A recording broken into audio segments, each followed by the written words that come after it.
Students IB technical classes के YouTube channel पर आप सबका बहुत बहुत स्वागत है।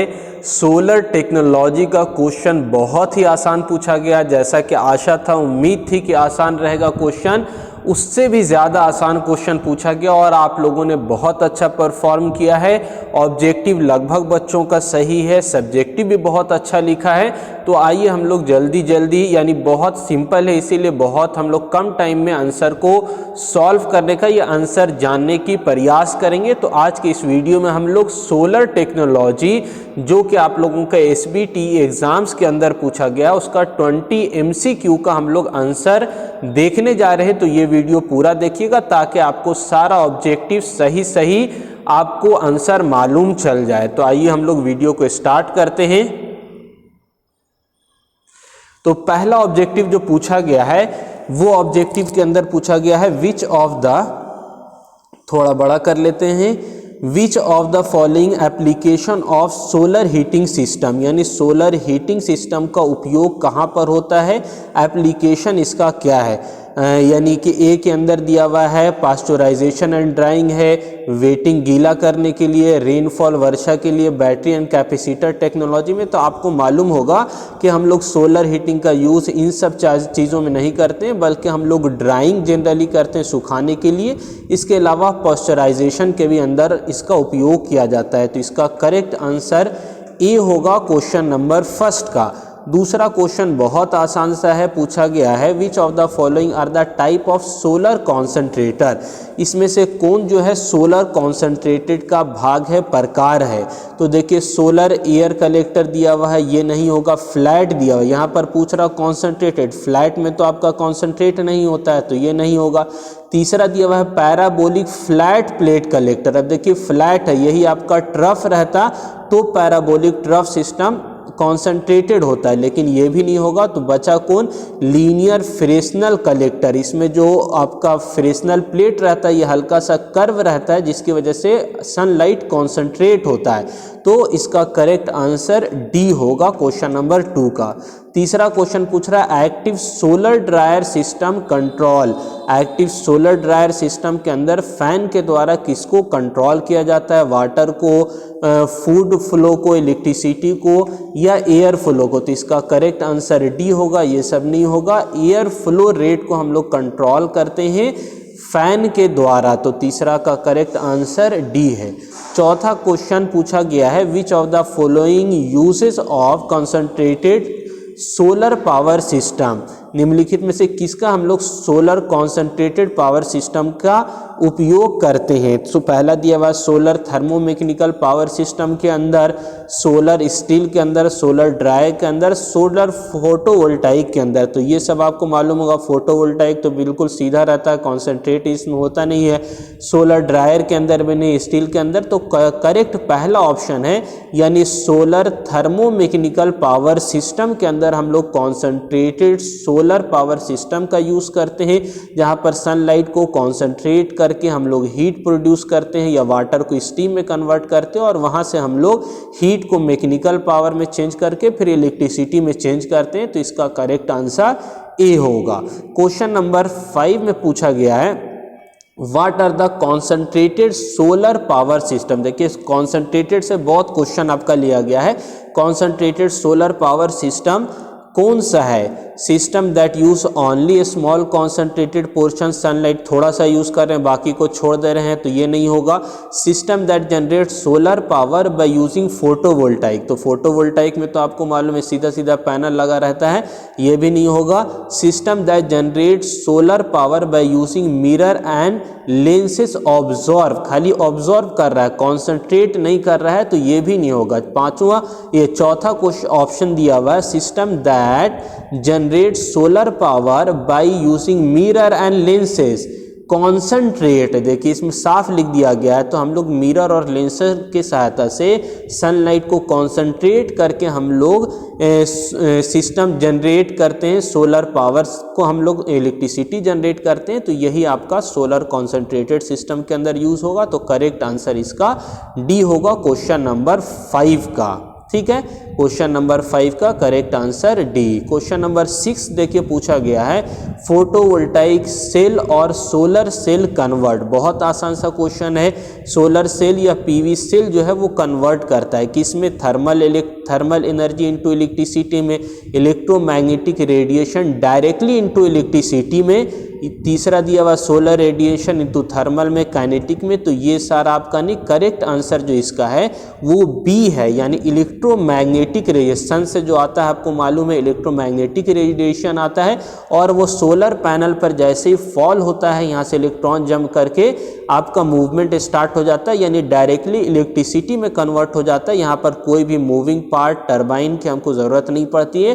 तो करेक्ट आंसर इसका बी है, electromagnetic radiation directly into electricity. Question number 6 का करेक्ट आंसर बी।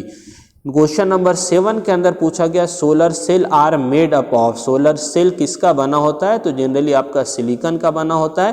तो इसका करेक्ट आंसर सी होगा, सिलिकॉन। नेक्स्ट 8वां क्वेश्चन पूछा गया एक सोलर सेल का आउटपुट कितना होगा। तो जनरली सनी लाइट में यानी दिन के टाइम में जो हमारा रेडिएशन जो जनरली आपका कंसीडर किया गया है वो कितना है, 1 वाट होता है। यानी एक सोलर सेल का आउटपुट पावर रेटिंग कितना होगा, 1 वाट। तो करेक्ट आंसर बी है। नेक्स्ट 9 नंबर क्वेश्चन में पूछा गया है solar thermal power generation can be had by using. Solar thermal power generation किसके द्वारा होगा, किसका उपयोग किया जाएगा, पूछा जा रहा है। Solar thermal power generation flat plate collector से, फोकसिंग और कॉन्सेंट्रेटेड कलेक्टर से, सोलर पॉन्ड से। तो आपको मालूम है हम लोग फ्लैट कलेक्टर से भी करते हैं। फोकसिंग ज़्यादा प्रीफेबल है, ज़्यादा अच्छा रेडिएशन मिलता है, इसका ज़्यादा उपयोग किया जाता है। लेकिन फर्स्ट का भी किया जाता है, दूसरा और सोलर पॉन्ड का भी किया जाता है। तो करेक्ट आंसर डी है, एनी ऑफ द एबव से हम लोग क्या कर सकते हैं, सोलर पावर जनरेशन का काम कर सकते हैं। तो क्वेश्चन नंबर 9 का करेक्ट आंसर डी है। ठीक है। नेक्स्ट 10वां क्वेश्चन पूछा गया है function of solar collector is convert solar energy into. Solar collector का क्या काम है, कन्वर्ट करता है किस में, सोलर एनर्जी को किस में कन्वर्ट करता है, रेडिएशन में। दूसरा है इलेक्ट्रिकल एनर्जी डायरेक्टली है। तीसरा है थर्मल एनर्जी, डी में है एनी ऑफ द एबव में। तो सोलर एनर्जी के पास तो खुद रेडिएशन है तो वो तो रेडिएशन में कन्वर्ट नहीं करेगा, और ना ही डायरेक्टली कन्वर्ट करता है। सोलर यानी सोलर कलेक्टर क्या करता है, कॉन्सेंट्रेट करने का काम करता है। और जैसे ही सनलाइट कॉन्सेंट्रेट होगा तो यहाँ पर क्या होगा, थर्मल एनर्जी प्रोड्यूस होता है, और उसी थर्मल एनर्जी का यूज़ करके हम लोग वाटर को स्टीम में कन्वर्ट करते हैं, या फ्लूइड कोई रहा तो उसको वेपर में कन्वर्ट करते हैं, और उसके बाद फिर इलेक्ट्रिसिटी जनरेट होता है। तो इसका करेक्ट आंसर सी होगा, यानी हम लोग कॉन्सेंट्रेटेड सोलर कलेक्टर का उपयोग करके या सिंपल सोलर कलेक्टर कोई सा भी थर्मल एनर्जी में कन्वर्ट करते हैं और फर्दर उसका उपयोग हम लोग मैकेनिकल या इलेक्ट्रिकल में करते हैं। तो क्वेश्चन नंबर 10 का करेक्ट आंसर सी है। 11 नंबर क्वेश्चन की बात करें तो पूछा गया reflector mirror employed for exploiting solar energy are called. यानी हम लोग रिफ्लेक्टर मिरर के द्वारा क्या करते हैं, सनलाइट को एक्सप्लोटिंग करते हैं, उसको कहा जाता है, क्या कहा जाएगा, तो मेंटल है, हेलियोस्टेट है, डिफ्यूजन है, पॉन्ड है, क्या कहा जाएगा। तो इसका करेक्ट आंसर बी होता है, हेलियोस्टेट कहा जाता है यदि रिफ्लेक्टर मिरर का उपयोग करके हम लोग सोलर एनर्जी को एक्सप्लोटिंग करते हैं। तो करेक्ट आंसर इसका क्वेश्चन नंबर 11 का बी होगा। 12 नंबर क्वेश्चन में पूछा गया which type of solar cell is more efficient in low light. कम प्रकाश में कौन अच्छा काम करेगा।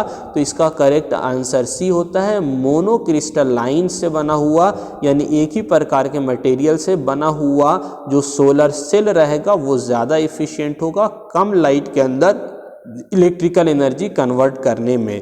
तो क्वेश्चन नंबर 12 का करेक्ट आंसर सी है। क्वेश्चन नंबर 13 में पूछा गया है what is the smallest unit of solar photovoltaic system. देखिए कितना आसान क्वेश्चन आपसे पूछा जा रहा है कि सबसे छोटा इकाई क्या है फोटोवोल्टाइक सिस्टम के अंदर। तो आपका सोलर एरे है, सोलर सेल है, सोलर मॉड्यूल है, सोलर पैनल है। तो सबसे छोटा इसका इकाई क्या है, सोलर सेल है। सोलर सेल से मिलकर आपका फिर सोलर पैनल बनता है, मॉड्यूल बनता है, एरे बनता है, वो सारा आगे की बात है।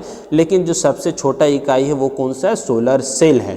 क्वेश्चन नंबर 13 का आपका बी करेक्ट आंसर हुआ। क्वेश्चन नंबर 14 के अंदर पूछा जा रहा है 14 क्वेश्चन, सोलर एरे किससे मिलकर बनता है? तो सोलर एरे का मतलब होता है बहुत सारा आपका सोलर पैनल या सोलर सेल कनेक्टेड होता है और इसमें सीरीज कनेक्शन भी होता है और पैरेलल कनेक्शन भी होता है। अगर वोल्टेज ज़्यादा चाहिए हमको तो सीरीज कनेक्शन करते हैं, करंट ज़्यादा चाहिए तो पैरेलल कनेक्शन करते हैं। तो according to our requirement series and parallel दोनों तरह का कनेक्शन इसके अंदर किया जाता है। तो इसका करेक्ट आंसर देखिए यहाँ पर सी है, series and parallel combination of solar cell. बहुत सारे सोलर सेल को आपस में सीरीज एंड पैरेलल कॉम्बिनेशन करने के बाद सोलर एरे तैयार किया जाता है। तो क्वेश्चन नंबर 14 का करेक्ट आंसर सी है।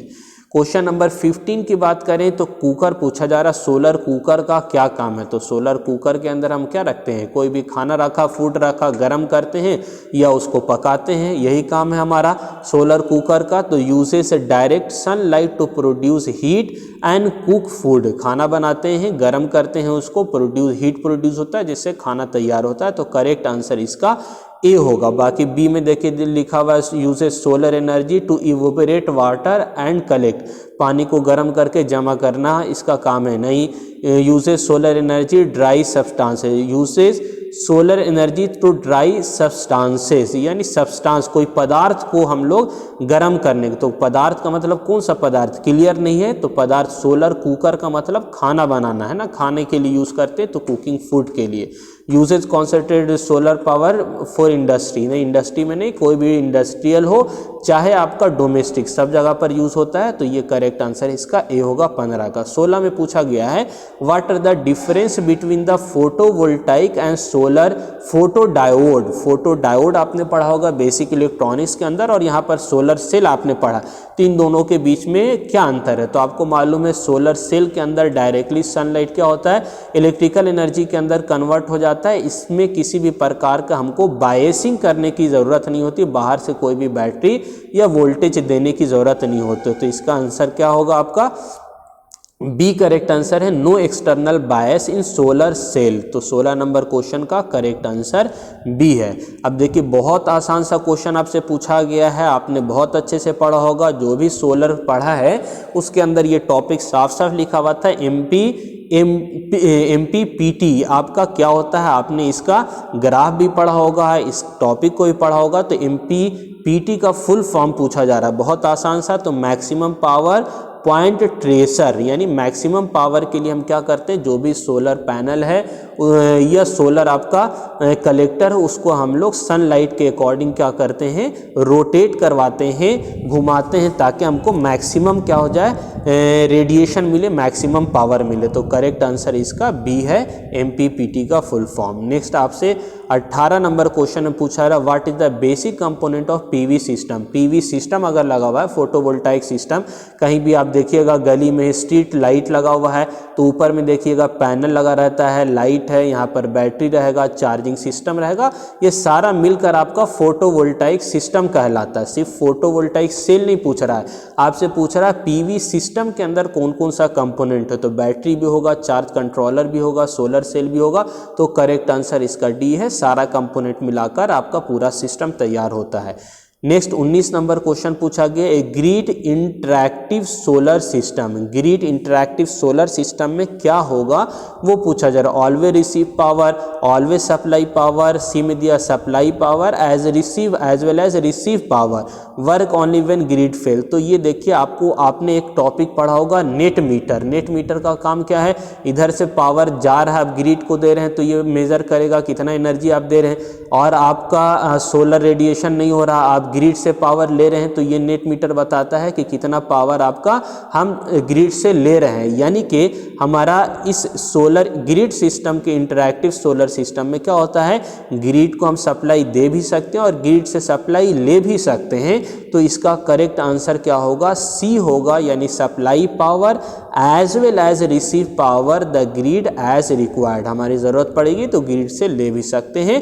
तो इसका करेक्ट आंसर सी होगा। Last 20 number question 20 number question में बोला गया है which component are required for an off grid home owner PV installation, यानी घर में अगर कोई ऑफ ग्रिड लगा रहा है, यानी सिंपल घर में पैनल लगाया है, ग्रिड को सप्लाई नहीं देना है, तो उसके लिए किस किस चीज़ की ज़रूरत होगी, कौन कौन सा कंपोनेंट रिक्वायर्ड होगा। तो चार्जर चाहिए, सोलर पैनल चाहिए, बैटरी बैंक चाहिए, सारा कुछ मिलाकर हमको करना है। दिन में तो हमको सोलर मिलेगा, रात में नहीं मिलेगा तो कौन काम करेगा, बैटरी ना काम करेगा।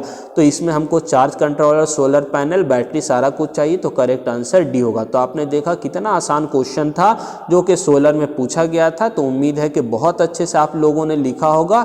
नेक्स्ट पेपर ड्राइव का है, तो ये भी बहुत आसान रहेगा, बिल्कुल घबराने की ज़रूरत नहीं है। ड्राइव आराम से लिखिए आप लोग, बिल्कुल आपका जो भी आपने मशीन पढ़ा है, जो पावर इलेक्ट्रॉनिक्स पढ़ा है, उसी का कॉम्बिनेशन ड्राइव है। तो बहुत आसान रहेगा, आपको बहुत अच्छे से लिखिएगा और एकदम बिल्कुल जो है कॉन्फिडेंस के साथ एग्ज़ाम दीजिए। बहुत अच्छा आपका ड्राइव का भी पेपर रहेगा। आज के लिए इतना ही, मिलते हैं नए वीडियो में। Thank you.